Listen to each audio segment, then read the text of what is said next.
This weekend, after intense talks, the U.S. and Russia hammered down a deal. Providing this framework is fully implemented, it can end the threat these weapons pose not only to the Syrian people, but also to their neighbors, to the region. It calls for Syria to admit international inspectors by November and to allow its chemical weapons to be destroyed starting next year.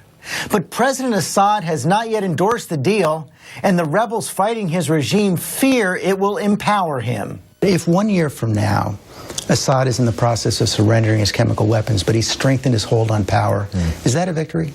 Well, the chemical weapons issue is the issue I'm concerned about first and foremost, simply because that speaks directly to U.S. interests. It speaks to the potential that other countries start producing more chemical weapons, that the ban on chemical weapons unravels, and it becomes more accessible to terrorists, which in turn could be used against us. So I have a primary concern there. I also believe that the U.S. has an interest in seeing a stable Syria in which people aren't being slaughtered.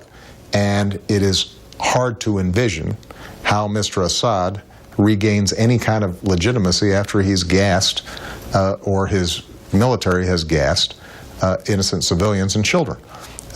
And so part of my argument here is that we will not intervene militarily to bring that transition about, but all the countries in the region, and I think the entire world and the United Nations, should have an interest in trying to bring about that stability.